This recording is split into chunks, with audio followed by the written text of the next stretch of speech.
I opened my front door and stopped. Every photo of my life was gone, and I heard her laughing in the kitchen. I wasn't supposed to check the garage, but my wedding frame was sticking out of a trash bag. I had 10 minutes before they got home, and someone had already erased me from my own walls. She said it was redecorating, until I saw what she labeled trash. I thought my son would stop her. Then I found his reflection helping take my photos down. The walls looked clean. Too clean, like I had never existed there at all. She smiled when I asked about my wedding pictures, and that's when I knew this wasn't a mistake. I almost walked past the boxes until I saw which parts of my life she decided to keep. I didn't say anything when I saw the empty frames. I just reached for my phone. The moment I opened that drawer and saw the album gone, I knew this had been planned. I stopped in the doorway because the wall across from me looked wrong, like something had been peeled off it while I was gone, and no one thought I'd notice. And for a second, I just stood there staring at the empty space where my wedding portrait used to hang, the outline still faintly visible against the paint like a ghost that hadn't fully left yet. My keys slipped in my hand and hit the floor louder than they should have, the sound echoing through a house that suddenly felt too quiet, too hollow. And that's when I realized it wasn't just that one frame. It was all of them, every photo, every memory, gone from every wall I could see. I stepped inside slowly, my heels clicking against the hardwood in sharp, unfamiliar beats, like I was walking into someone else's place, and I caught the smell next. Something clean and artificial, like fresh spray layered over something older that didn't belong anymore. My eyes moved from one blank wall to the next, searching for anything that hadn't been touched, anything that still proved I lived here, but the spaces were too neat, too intentional, like this wasn't rushed, it was finished. A soft clink came from the kitchen, ceramic tapping lightly against stone, followed by a low hum that didn't match the silence in the rest of the house. And my chest tightened before I even moved because I already knew I wasn't alone. I took a few steps forward, slower now, careful without knowing why. And when I reached the doorway, I saw her standing at the counter, adjusting a set of white vases like she was placing the final piece in a display she'd been planning all day. She didn't look surprised to see me, just glanced up briefly and gave a small, satisfied smile before turning one of the vases a fraction to the left, like my presence didn't change anything about what she was doing. "You're back early," she said, casual, almost distracted, and I opened my mouth to respond, but nothing came out because my eyes had already dropped past her to the trash bin near the back door, where something dark and familiar was sticking out at an angle that made my stomach turn. I walked past her without answering, the air between us thick in a way I couldn't name yet, and crouched down beside the bin, pushing aside a crumpled grocery bag until the edge of the frame came fully into view. The wood chipped exactly where I remembered. The glass split clean down the middle. For a second, I didn't touch it, just stared, because I already knew what was inside, and somehow that made it harder to breathe. Like picking it up would make it real in a way I couldn't undo.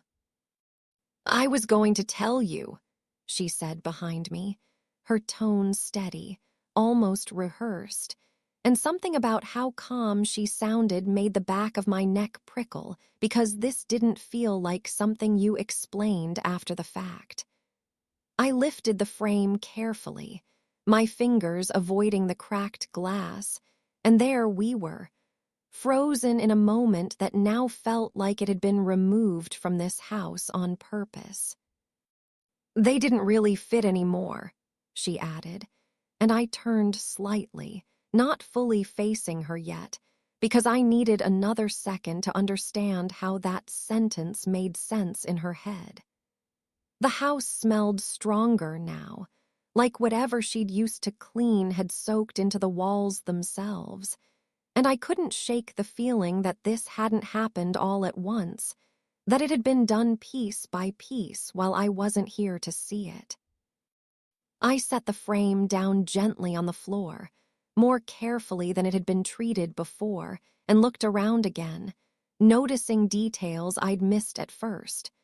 The perfectly spaced decor, the absence of anything personal, the way every surface looked staged instead of lived in. "Where are the rest?"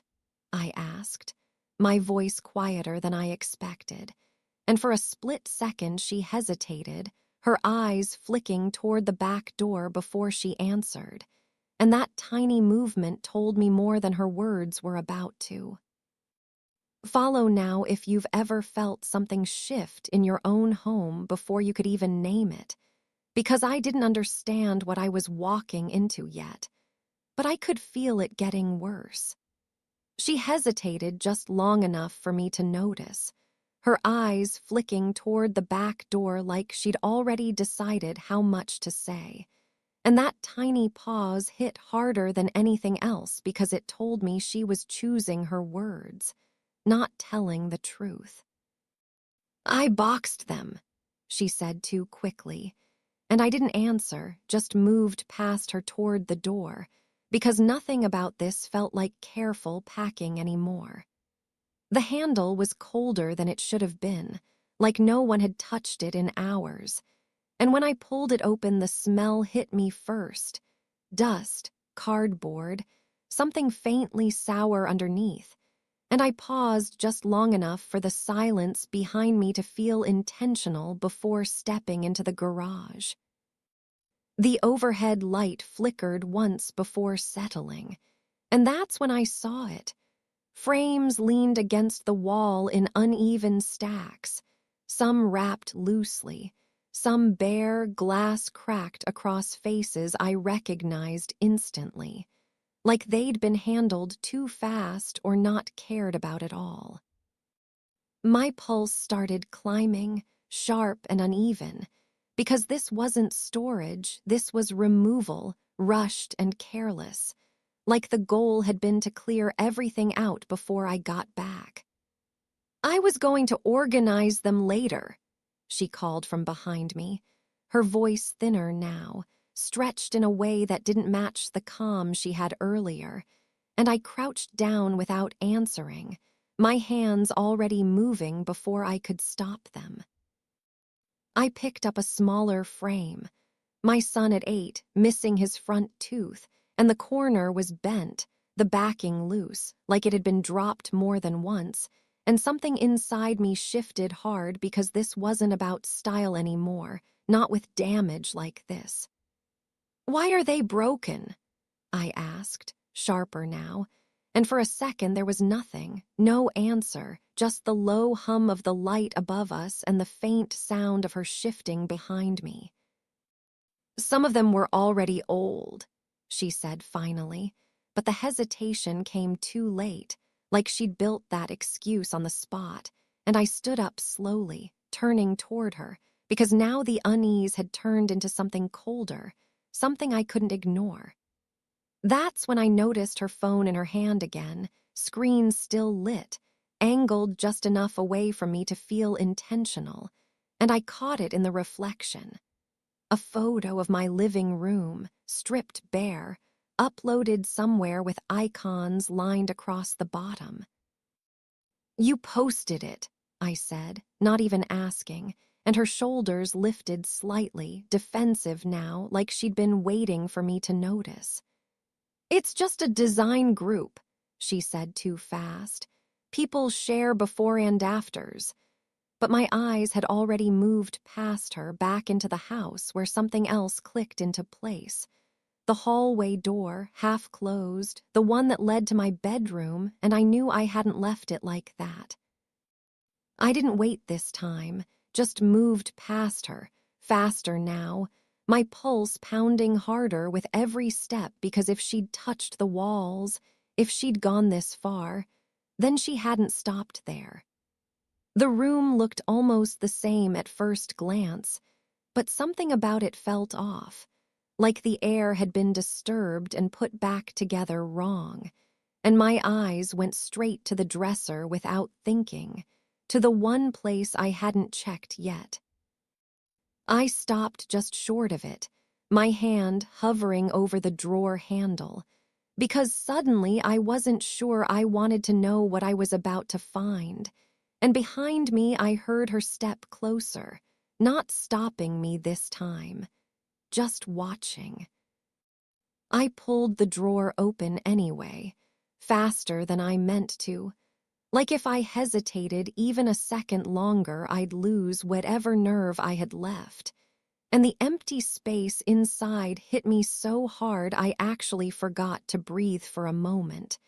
Because that album was the one thing I hadn't touched, the one thing I kept tucked away on purpose, and now it was just gone. I didn't turn right away, didn't give her the satisfaction of seeing my face before I could control it, but my hand tightened on the edge of the drawer until the wood pressed into my palm. "Where is it?"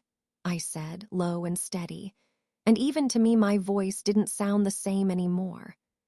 "I threw it out," she said, just like that, no pause this time, no soft tone to cushion it, and something in my chest went cold in a way I hadn't felt before, because this wasn't carelessness, this was a decision. I let out a short breath that almost sounded like a laugh, but there was nothing funny in it, and I closed the drawer slowly, more carefully than she had treated anything in this house. "You threw it out," I repeated, turning to face her now, and she didn't look away, didn't flinch, just stood there like she'd already prepared herself for this part. "It was old," she added, like that explained anything, like years of my life could be reduced to something disposable. And that's when everything else snapped into place all at once. The empty walls, the broken frames, the labeled boxes I'd barely registered earlier. I walked past her without another word, back into the living room, my steps steady now in a way that felt almost detached, like I'd crossed some line inside myself and couldn't go back. The walls weren't just empty. They were finished, curated, every piece she'd added already set in place like she'd been waiting for me to see it like this, all at once. And in the corner I noticed the boxes again, stacked neatly this time, sealed and labeled in her handwriting. I crouched down and read them one by one without touching them. Keep, donate, and then the last one, slightly crushed at the bottom like it had been pushed there in a hurry. Trash! My throat tightened as I stared at that word, because suddenly I didn't need to open it to know what was inside, and behind me I heard her step into the room, slower this time, like she wasn't as sure anymore. "You weren't supposed to see that yet," she said, quieter now, but not apologetic, just annoyed like I'd interrupted something she hadn't finished. I stood up slowly and turned to her, really looked at her this time, at the calm she'd built in a house that wasn't hers to reshape. And for the first time I saw it clearly. This wasn't just about decorating, this was about erasing me.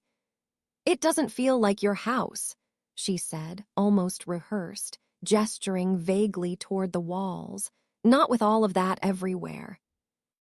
We're trying to start fresh."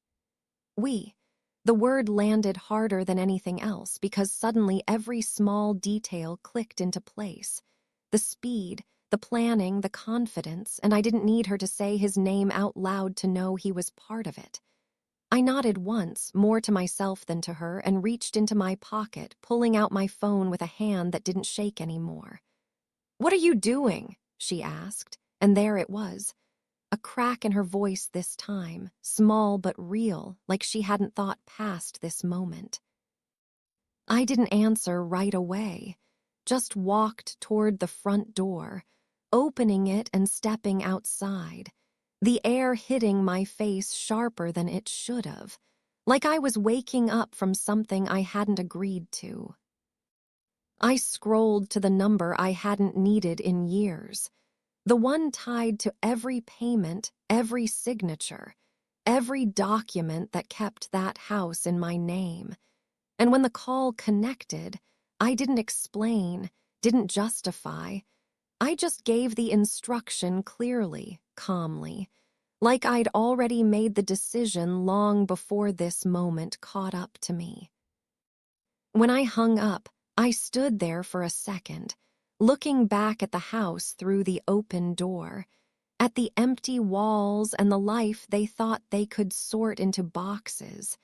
And I realized something that settled deep and final. What she threw away wasn't just paper, and what I just did wasn't something they could undo.